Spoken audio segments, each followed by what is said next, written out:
Shabbat Shalom, ou sábado de paz para todos nesse sábado, dando continuidade aqui ao nosso estudo escatológico a respeito do arrebatamento da igreja. Eu estava falando sobre o evangelho de Matitiarro, ou Mateus, como conhecemos, Mateus capítulo 24, verso 36, aonde Yeshua, o nosso Senhor e Salvador Jesus Cristo, ele fala: quanto o dia e a hora ninguém sabe, nem os anjos do céu, nem o Filho, senão o Pai. Eu quero dizer para vocês que hoje, é claro, o nosso Senhor e Salvador Jesus Cristo se encontra à direita de Deus e ele já está com o seu corpo glorificado, né? O corpo de Cristo está no estado glorificado. Então, com certeza, hoje ele sabe o dia que vai acontecer o evento do arrebatamento da igreja. E quero aproveitar aqui e dizer, eu vou mostrar dentro das Escrituras Sagradas que o arrebatamento da igreja e a parousia ou parósia são dois eventos distintos. São duas etapas a vinda do Messias, do Mashiach, do Senhor e Salvador Jesus Cristo. Então, a primeira etapa se inicia com o arrebatamento da igreja.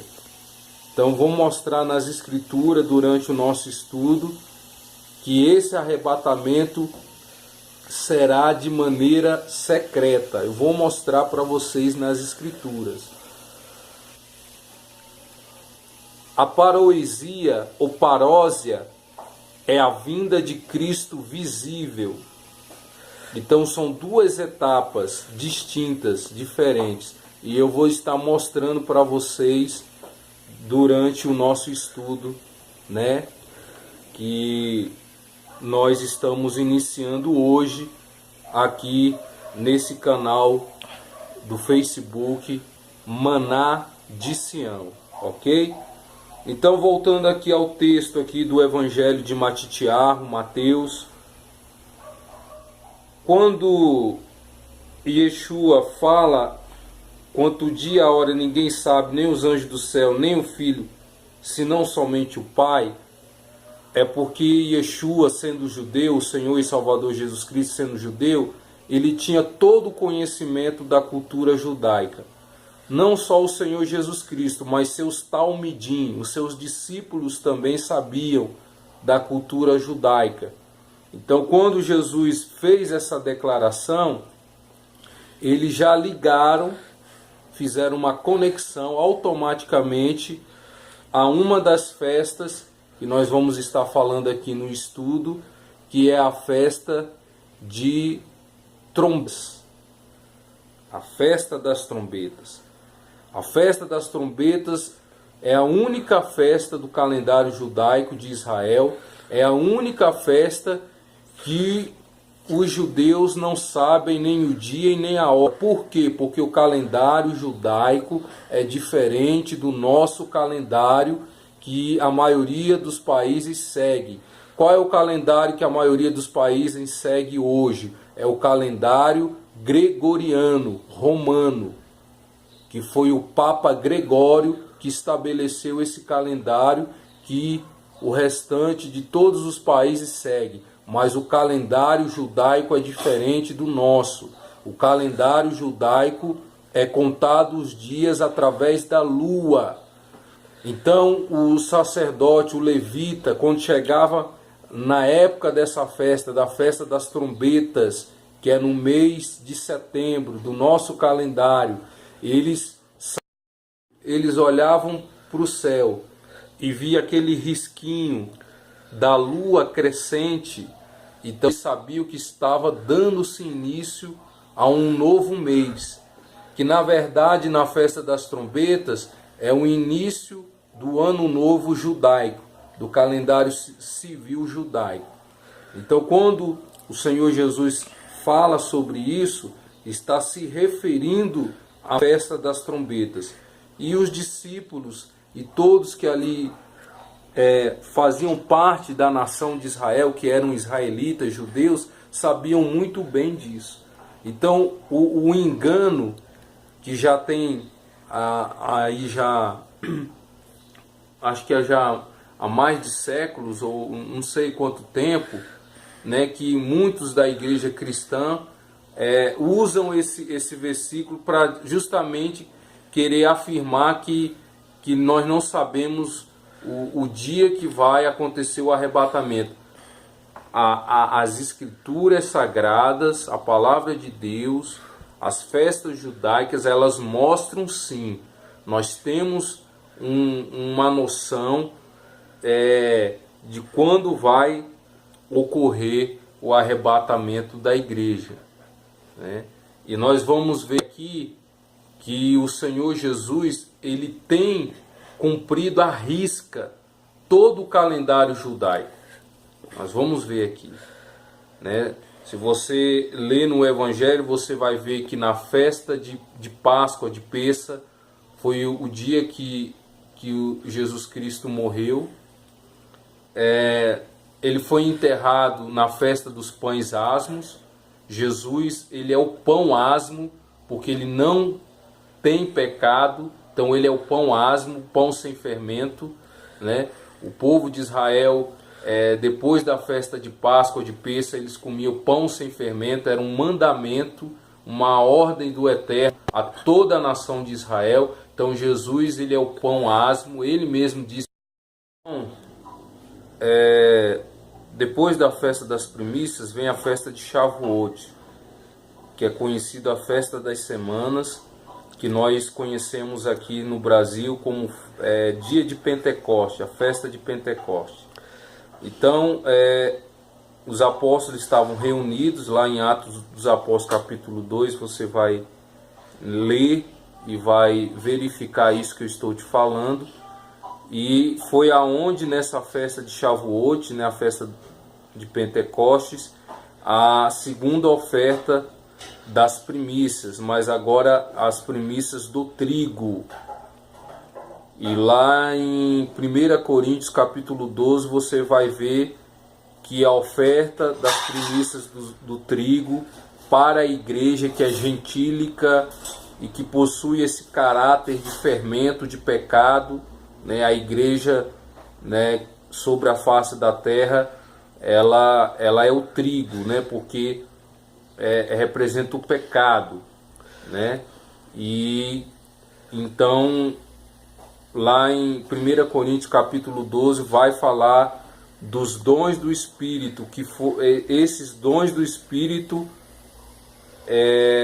foi dado à igreja justamente no dia da festa de Shavuot, de Pentecoste, porque é nesse dia que os apóstolos estão reunidos, que nasce a igreja gentílica, é onde que o Eterno, né, se manifesta para todos os povos, línguas, raças e tribos. Então é nesse dia que nasce a igreja de Yeshua, que nasce a igreja cristã.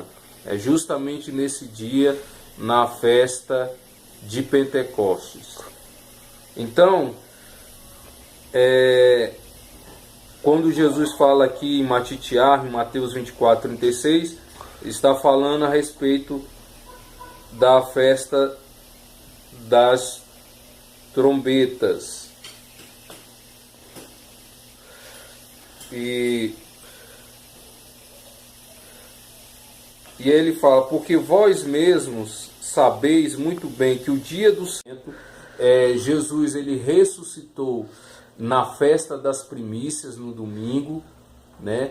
A festa das primícias era a oferta oferecida do povo de Israel no tabernáculo, levava essa... Então tudo isso nós vamos estar vendo aqui no nosso estudo, né? E ele mesmo é a primícia dos que morrem. Então se Jesus tem cumprido o calendário judaico, como no dia de Pentecoste ele falou: olha, eu vou subir para que o Espírito Santo desça, né? E isso foi confirmado lá em Atos dos Apóstolos. Você pode estar lendo em Atos dos Apóstolos, capítulo 2. Jesus continua dizendo aqui, amados: porque vós mesmos sabeis muito bem que o dia do Senhor virá como ladrão da noite. Aqui Jesus está, como eu falei, a cultura judaica é o pano de fundo para poder se entender a escatologia bíblica, para poder ter um esclarecimento e uma compreensão melhor, né, nessa questão do que se refere ao arrebatamento da igreja, a parousia, a segunda vinda. Então aqui o nosso Senhor e Salvador Jesus Cristo, quando ele diz: porque vós mesmos sabeis muito bem que o dia do Senhor virá como um ladrão de noite, é porque no tabernáculo havia um rodízio entre os levitas, entre os sacerdotes do tabernáculo, aqueles que cuidavam dos utensílios do tabernáculo, aqueles que eram exclusivamente para o serviço do tabernáculo. E nós sabemos que o Eterno havia escolhido a tribo de Vaikra, que é dos levitas, né? A tribo de Levi, e eles tinham que manter aceso o fogo ali, que era onde se queimava as ofertas oferecidas ao Eterno, ao Senhor de Israel, a Hashem. Então eles não poderiam de maneira alguma deixar que o fogo se apagasse ali do altar, né, onde era oferecido os sacrifícios. Então havia um rodízio entre eles, né? Havia uma escala, né, entre os próprios levitas e sacerdotes. O que eu quero dizer com isso? Que quando chegava no período da noite, o líder de Israel, por exemplo, vou colocar aqui Josué, né, que foi um dos líderes de Israel. Então Josué colocava um guarda na porta da tenda da congregação, no tabernáculo, durante o período da noite. Para quê? Para que aquele guarda que estava ali na porta do tabernáculo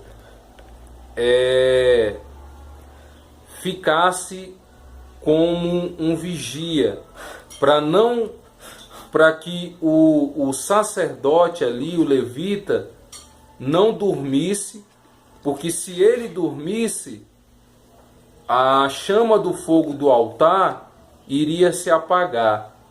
Então, quando aquele guarda que estava ali na porta do tabernáculo, ele olhasse e visse o sacerdote dormindo, ele então pegava uma tocha, né?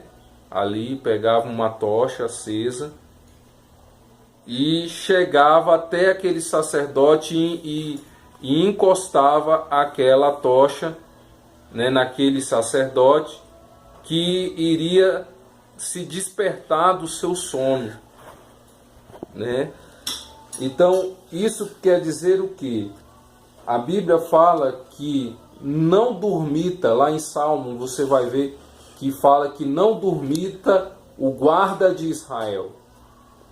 Então esse guarda, esse guarda representa o próprio Eterno, o próprio Deus, que lá em Salmo fala: não dormitará o guarda de Israel.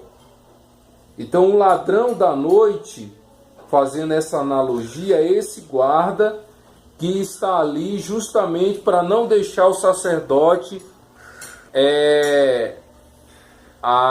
o fogo, a chama do altar se apagar. Então ele vinha com essa tocha, encostava naquela roupa, que você sabe que todo levita sacerdote usava uma roupa diferente das pessoas comuns de Israel. Então ele encostava aquela tocha ali e e por ele encostar aquela tocha, a sua roupa se queimava e mostrava a nudez daquele sacerdote, que imediatamente tinha que ser retirado do tabernáculo e ele então vestia outra roupa. Então, como aqui fala aqui nesse texto que nós estamos lendo, em 1 Tessalonicenses, Paulo fala, olha só o que Paulo fala aqui em 1 Tessalonicenses, capítulo 5, verso 2, olha só: eis que venho como vem um ladrão, bem-aventurado aquele que vigia e guarda suas vestes, para que não ande nu, e não se veja a sua vergonha. Então, Paulo, também era um profundo conhecedor de toda a cultura judaica, de todo esse pano de fundo judaico. Assim como Yeshua, assim como nosso Senhor e Salvador Jesus Cristo, também era conhecedor. Então, o arrebatamento da igreja está... veja bem, amados, o que Paulo, né, era um conhecedor de toda a cultura judaica, na sua carta aos Tessalonicenses, 1 Tessalonicenses, capítulo 5, verso 2. Então, o arrebatamento da igreja está associado, conectado a isso. Será um evento que vai pegar milhares e milhares de pessoas desprevenidas, né? Infelizmente é o que vai acontecer. Hoje as pessoas estão muito alheio, muito inerte. Hoje as pessoas elas estão mais preocupadas com as suas demandas do dia a dia, os seus problemas e para a vida de Cristo. Entendeu? Então hoje, infelizmente, as pessoas estão dessa maneira. Elas estão desapercebidas, totalmente desapercebidas. Né? Minha mãe está falando aqui, eu estou aqui gravando esse vídeo aqui na casa da minha mãe. Então nós estamos encerrando hoje esse primeiro vídeo de estudos aqui desse canal.